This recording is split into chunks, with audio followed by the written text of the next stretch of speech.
A couple of years out of college, I worked as an analyst at a pretty small private equity firm. The CEO was one of the biggest assholes I've ever met. He was fairly young in his 40s, a multi-millionaire, and the type of guy driven solely by money with zero business ethics. He'd do anything to get the upper hand in a deal, regardless of who it screws over. Contractors, employees. I even saw him seriously fuck over a longtime family friend of his without any remorse. Anyway, aside from my analyst role, as it was really a small business, only about 20 people in the office, and then a bunch of people working remotely, I also happened to be one of the only semi-technology literate people in the company. So, like many of my generation, I became the de facto millennial office computer guy too. Despite my lack of qualifications, I got put in charge of handling pretty much anything minor tech-related. Setting up servers, fixing laptop issues, answering "how do I convert this to PDF?" questions. Even basic network security. They thought I was some sort of computer genius, but really I was just mostly winging it, Googling pretty much everything. But eventually I got legitimately pretty good at all the tech stuff. They gave me bigger tasks like planning all of the computer systems for their own businesses, and supervising installs. I didn't get paid extra for any of this, mind you. After a couple of years of serious bullshit working there, I was pretty worn out. I wasn't progressing. I hated working for Captain Douchebag. He treated everyone like shit. I was pulling 12 to 14 plus hour days with no overtime or performance bonus, and they weren't paying me nearly what they should have. I also hated being the tech guy, and was depressed as fuck basically living in a cubicle. So I decided I full on had enough of the 9 to 8 life working for assholes, and I would start my own consulting business working for myself. However, instead of quitting right away, I figured it would be smart to first build up my client base on the side, while I was still getting a steady paycheck. So that's what I did. I launched my company and landed my first clients. As the workload increased, I slowly started spending more and more time working on my side business while at my office job. At first I was pretty low-key about it, but eventually it was blatant. As it was a super small office, I was the only one who knew how to do a lot of important tasks and operate some key internal systems. It was easy for me to tell my boss a project was taking a whole week to complete that I actually finished in 10 minutes. Pretty soon I was spending 80% of my day working on my own stuff in the office. I'd even take calls for my side business clients at my desk. The rest of the time I was usually dicking around on Reddit or something. Of course we had systems in place to monitor network activity, but I was the person in charge of monitoring it. This continued for a while. As my own business ramped up, I cared less and less about the office job. And since I hated waking up early, I began rolling into work late. At first it was only 30 minutes or so. Then it progressed to an hour. When my boss didn't reprimand me, it became clear how much they needed me there. I took full advantage of this. Before long I was arriving around noon, working for a couple hours, then heading home. My co-workers weren't happy, but I helped them with all of their tech problems, and they hated the company too, so they kept their mouths shut about it. My boss eventually said something to me about all of it at one point, but I just came in on time the next few days, and then went back to coming in whenever I wanted. After more than 2 months of coming in 4 to 5 hours late, and working on my side business in full view of my asshole boss, I couldn't believe I wasn't fired yet. I deserved it, and felt it was inevitable. On a hunch, I decided to do a little investigative work. As I was the tech guy, I also had full access to the company email server. So I logged into the CEO's personal email account and searched for my name. Lo and behold, there was a recent email thread between him, my direct boss, and some other team members with my name in the subject line. Obviously, I opened it. They're discussing my recent performance issues. The last email in the chain basically said, if nobody has any objections, I'll be terminating him at the end of the week, 2 days from then. I wasn't surprised, but I decided there was no way I was going to let these assholes fire me. Although I didn't give a shit about that job, I didn't want to have a termination in my work history. I also wanted to keep getting paid for a while longer. Of course, I couldn't let him know that I actually knew I was getting canned. So I formulated a plan to perform a little Inception reverse psychology mindfuck on the CEO. The next day, one day before they planned to fire me, I requested a meeting with him to discuss my current performance. In that meeting, I sat down and he asked me what I wanted to talk about. So I told him, paraphrased, "Look, I know I've been a shitty employee lately. I'm sure you've noticed. Correct me if I'm wrong, but I've been kind of getting the feeling you guys are planning to let me go soon." When I said that, the shocked look on his face was priceless. He must have thought I was psychic to work that out on my own the day before it was going to happen. I remember him just saying something like, I continued, while he sat flabbergasted. "So, I'll be honest with you. My heart isn't in this job anymore. As you know, I'm an entrepreneur at heart, which I'm sure you can relate to. I want to start my own company. However, as you're aware, I have a lot of responsibilities here nobody else can do." I then proceeded to list all the things I did and projects I was working on. I could see it on his face when the realization sunk in of how screwed he'd be if I left suddenly. "So here's what I propose. You don't fire me, I don't quit. I keep working here for a month, finish my current projects, and train whoever you want on everything I'm in charge of. After a month is up, I will continue to come in once per week until it's complete. After that, if you still need me, you can pay me on an hourly project-by-project basis." I intentionally mentioned the possibility of me quitting, so that he could feel like he'd won the negotiation, even though I technically had him by the balls. He paused to think for a minute, then said something along the lines of, "Okay, you have a deal." So, not only did I get myself unfired, I actually turned the company into a paying client. During that month, I continued doing pretty much whatever I wanted, since I had an expiration date, while training my replacement as promised. After the month was up, they hit me up regularly for remote task work. I charged them triple what I was earning while working there, and barely had to deal with the CEO. My client base was big enough, I dropped them for good. After all that, the CEO still calls me up for advice/questions nearly 3 years later. These days I just blow him off saying, "Sorry, I'm too busy." Okay, so I'm the co-worker that encouraged him to post this. Unfortunately, your account has to be 7 days old to post here, so I gifted him an alt I made for a joke about a month ago. This story is about 12 years old.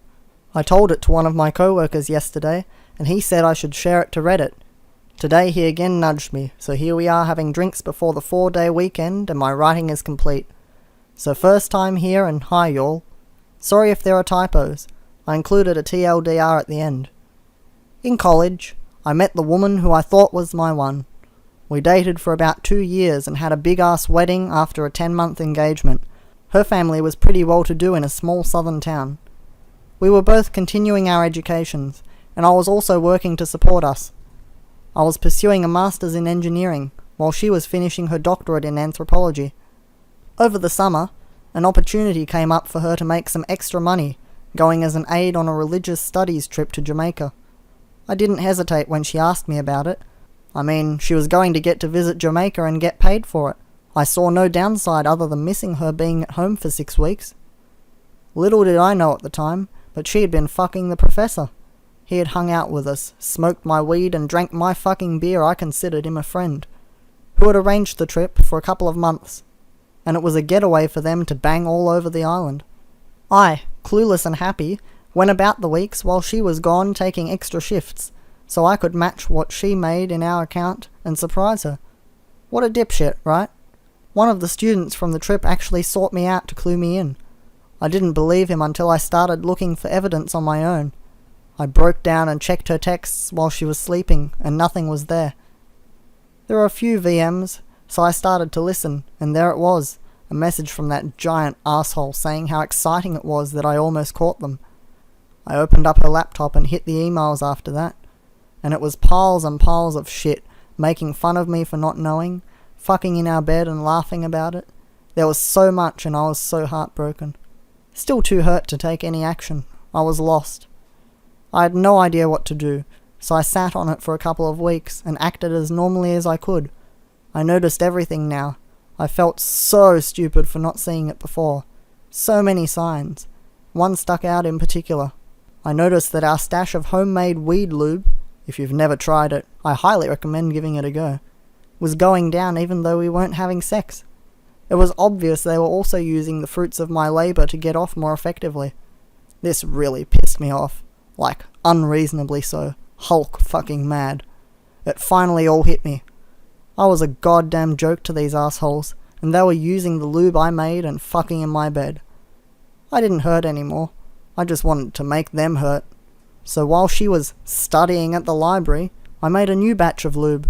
I put enough weed in it for it to smell like normal, but I also added some poison ivy from our backyard to the mixture, and after refilling the spray bottle we used for application, I waited. A few days go by and I'm working extra so I can be out of the house more, and bam, bait taken. That night after she goes to sleep, my plan goes into action. I sneak her phone away and delete my contact, while replacing his phone number in his contact as mine. I go to bed but can't sleep because it feels like I'm 5 and tomorrow is Christmas. Dawn arrives and she's in the shower. I get a text. "I'm super itchy, are you okay?" Now, Lord, now is my time. Look, I thought it had cleared up, but I guess I had a flare-up. I'm sorry, but I've got herpes, and I guess you do too now. I heard this bitch squeak in the shower. I'm covering my mouth, damn near losing it. I went on to tell her that it was time to end things now. A new semester was about to start, and I kind of have a little crush on another TA. I wanted her mad. This is a woman that never got told no growing up, and never had to deal with rejection, let alone from a balding dude in his 50s with herpes. When she got out of the shower, it was obvious she had been crying, but I could see the anger in her eyes. I could see how uncomfortable she was squirming at the table, drinking coffee and mulling the situation over. Another little nudge is what she needed. The reply she got to her pages and pages of anger and sadness was, "Thanks for the good times, but can you keep this a secret between us? I don't want to ruin my chances with anyone else." She's flush with anger now, just seething. She gathered her keys and headed out the door without even saying goodbye. I knew where she was going.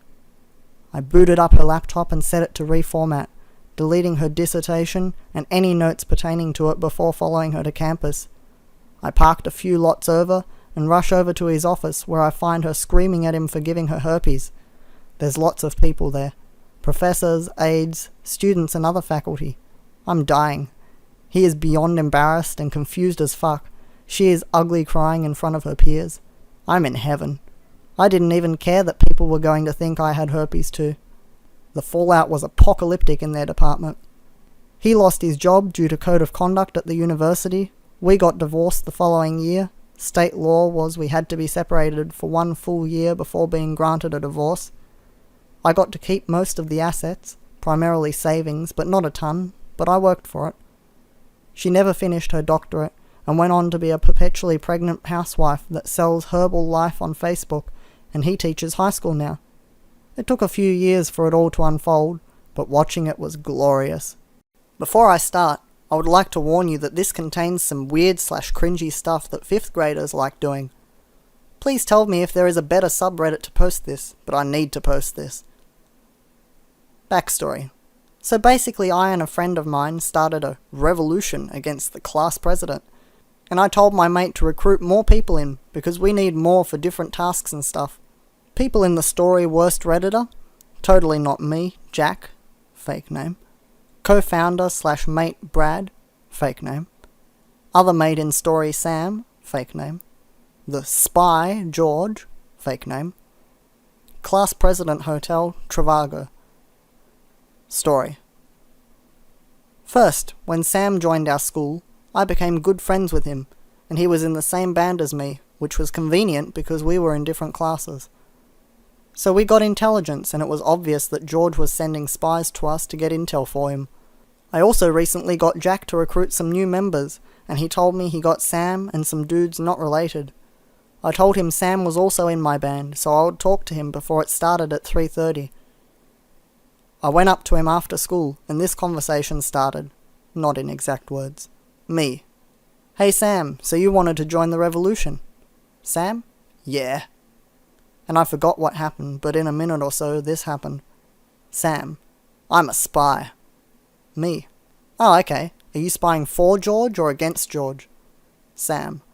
"I'm spying for George in the revolution." I realized I never told him I was the chief of the revolution, so I started laughing my head off. Me. "Okay. Do you know if you're the only spy, or if someone else is with you?" Sam. "I'm the only spy." Sometime later, I was playing Minecraft, and Brad, he's a nerd, was watching. Sam came up to me and watched me. We talked a bit more about him and the revolution without telling him any info or anything like that. Later, Brad asked me what revolution it was. I didn't tell him. I told him a bit about the revolution and then whispered to him, and I'm actually the chief of the revolution. I didn't tell Sam. Brad bursted out laughing and couldn't stop for at least 5 minutes.